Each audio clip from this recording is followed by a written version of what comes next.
Wil jy gaan speel? Kom ek gaan weet jy waar die maatjies is. Wil jy 'n sweetie hê? Gaan kry gou vir jou 'n sweetie. O, hy soek vir hy wil mammetjie. nie. Dit was 'n baie moeilike tyd vir Ryan om tussen mense te wees, want hy's gewoond daaraan om daai tye te bad en al sy dingetjies te doen. Wil jy 'n sweetie hê? Wat 'n sweetie wil jy hê? Nee, hom hè. O, jene. Wil jy nie met die hondjie gaan speel? Toe ek my seentjie sien, toe was sy vingers swart, sy mond was swart en hy wil net die hele tyd aan alles vat en ek het gedink my hart gaan staan. Want alles wat om my was wit, mooi wit banke en ja, ek het nie geweet om die situasie te hanteer nie.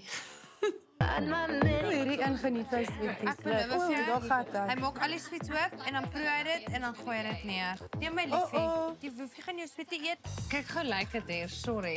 Dis okay. Mamma, Ons het ons ook so klein op 'n stadium gewees. Ja, hy geniet homself. Ja, ek los hom.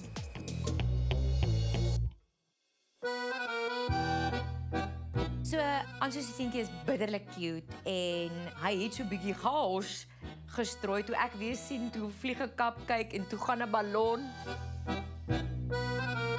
Mag hy sweeties so laat in die aand? Nee, nie regtig nie, maar as ek dit nie vir hom gee nie, gaan hy nou ja. Louise en Tess het nou al groter kinders. Ek dink net hulle het vergeet wat dit is om 'n toddler te hê. Dit is so moeilik om vir hom te sê moenie nou nog sweets eet nie want hy verstaan dit nie.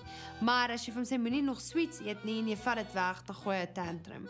So ek was soos in 'n catch-22 van as ek dit doen dan doen hy dit, maar as ek dit doen dan doen hy dit. En dan ja, dit was vir my 'n moeilike situasie. So Anso se seentjie is baie cute, regtig, en ek het ook 'n klein seentjie gehad, maar hy is nou besig om die swart cupcakes een vir een met sy handjie af te gooi.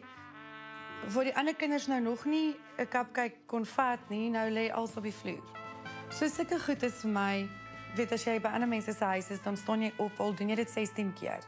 En jy sê nee, moenie.